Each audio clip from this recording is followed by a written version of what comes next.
નમસ્કાર મિત્રો, આજના વિડીયોની અંદર આપણે આજે તમે ઔષધિ જોઈ રહ્યા છો એનો ઉપયોગ કરી અને એક એવી બીમારી થાય છે કે જેની અંદર આપણને ખૂબ જ ચાલવામાં તકલીફ થતી હોય છે, બેસવામાં પણ તકલીફ થતી હોય છે. તો એવા સંજોગોની અંદર એ જે વનસ્પતિ છે એનો આપણે ઉપયોગ કરીએ તો 100% તમને એની અંદર રાહત થાય છે અને એ 100% સારું થઈ જાય છે. તો આ વિડીયો તમે અંત સુધી જોઈ લેજો મિત્રો.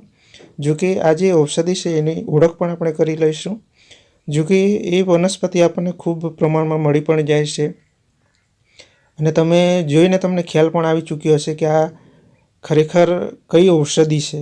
તો એક રીતે જોવા જઈએ તો મિત્રો આ છે મિત્રો આપણે સફેદ કોળું કહેવાય ને, અને બીજું એક કોળું આવે એ પીળા કલરનું કોળું આવે. તો જે પીળા કલરનું જે કોળું આવે એની ઉપરનું જે ડેચું હોય છે, ડીચકું એમાં આપણે કહેવાય ને ડીચા, તો એ છે. તો એનો ઉપયોગ કરી અને આપણે જે બીમારી હોય છે એની અંદર આપણે ઉપયોગ કરવાનો છે. તો કઈ બીમારી છે એની પણ આપણે કમ્પ્લીટ માહિતી મેળવી લઈશું. તો એ જે બીમારી છે મિત્રો એને આપણે ગુમડા તરીકે ઓળખ થાય છે અને લોકલ ભાષામાં એની અંદર આપણે ગળ તરીકે પણ ઓળખ થાય છે. તો આજે તમે જોઈ શકો છો એ જે પીળા કલરનું કોળું છે એની ઉપરનું જે ડેચું હોય છે, ડીચું, એનો ઉપયોગ આપણે કરી અને આપણે ગુમડાને ખૂબ ઝડપથી આપણને રાહત મળી શકે અને ગુમડું બેસી પણ જાય. તો એનો ઉપયોગ કઈ રીતના કરવાનો એ પણ આપણે જાણી લઈશું. તો એક રીતે જોવા જઈએ તો આજે એક સફેદ કોળું હોય છે અને આ એક પીળા કલરનું કોળું હોય છે. તો આ ઉપરનું તમે આ ડેચું છે એ તમે જોઈ શકો છો. તો એ ડીચાનો જ આપણે ઉપયોગ કરી અને આપણે ગુમડા પર આપણે પેસ્ટ લગાવીએ તો ગુમડું ફાટી પણ જાય અને આપણને 1 થી 2 જ દિવસની અંદર એમાંથી આપણે છુટકારો મેળવી શકીએ. જો કે મિત્રો આ અક્ષીર ઉપાય છે, આયુર્વેદિક ઉપચાર છે. તમને કોઈ પણ પ્રકારની એ જગ્યા પર કોઈ પણ પ્રકારની તકલીફ પણ થશે નહીં, ચામડી પર એલર્જી પણ થશે નહીં. તો આ એક અક્ષર અને ખૂબ સચોટ રીતે આ કામ કરે છે મિત્રો. તો હવે એનો ઉપયોગ આપણે કઈ રીતના કરી શકાય એના વિશે જાણી લઈએ. તો આપણને બજારની અંદર ઘણી વખત આપણને આ સફેદ કોળા અને પીળા કોળા આપણને મળતા જ હોય છે. તો બને ત્યાં સુધી તમારે કોઈક વખત જો આમ તેમ બજારની અંદર જવાનું થાય તો તમે આ પીળા કલરનું જે કોળું આવે એનું ઉપરનું ડેચકું તમે લઈ પણ શકો. જો કે જે કંઈ વેચતા હોય એની પાસેથી તમે માગી પણ શકો.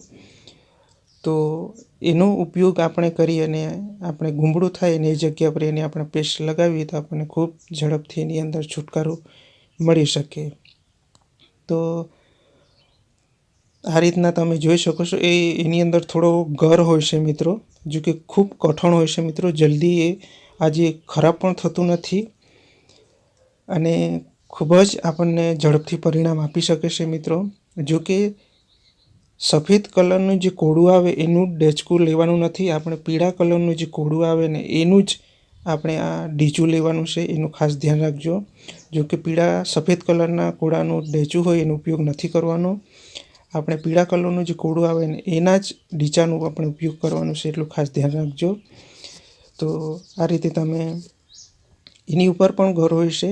તો હવે એનો ઉપયોગ આપણે કઈ રીતના કરી શકાય એના વિશે જાણી લઈએ. તો સૌથી પહેલાં તો તમારે એ જે ડેચું હોય છે એને તમે પાણીની અંદર થોડીવાર 5 થી 10 મિનિટ સુધી બોળી રાખો આ ડીચાને. ત્યારબાદ એ થોડું નરમ થઈ જશે એટલે તમે પથ્થર ઉપર ઘસી શકો. જો કે આ ઉપર જેટલો પણ તમે ભાગ જોઈ શકો છો એટલો ઉપરનો ભાગ આપણે ઘસવાનો છે, પેસ્ટ બનાવવાની છે અને એને આપણે ગુમડા પર લગાવીએ એટલે આપણે ગુમડું તરત આપણે એની અંદર દુખાવો પણ ઓછો થઈ જાય. તો આ રીતે તમે પથ્થર પર ઘસી શકો. જો કે જલ્દી ઘસાય નહીં, ખૂબ કઠણ હોય છે એટલે થોડું એના પહેલાં તમે 5 થી 10 મિનિટ સુધી એને પાણીની અંદર બોળી રાખો એટલે ખૂબ ઝડપથી એ ઘસાઈ જશે અને એની પેસ્ટ પણ બની જશે.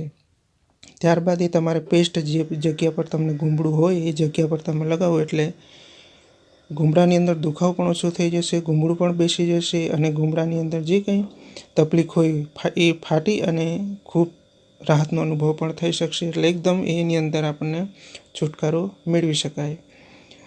તો આ રીતે તમે પથ્થર પર ઘસી અને એની પેસ્ટ બને પેસ્ટ તમારે લગાવી દેવાની, જેથી કરીને અક્ષર ઇલાજ તરીકે આ પીળા કોળાની જે આ ડેચું છે એ કામ થાય છે મિત્રો. તો અવશ્ય પણ ઉપયોગ કરજો, જેથી કરીને કોઈ બીજી કોઈ ટ્રીટમેન્ટનો આપણે કોઈ જરૂર ના પડી શકે. અક્ષીર ઉપાય તરીકે આ કામ કરે છે મિત્રો. તો આ રીતે તમે પથ્થર પર ઘસી એની પેસ્ટ તમે લગાવી દો એટલે તમને ખૂબ રાહતનો અનુભવ પણ થઈ શકશે.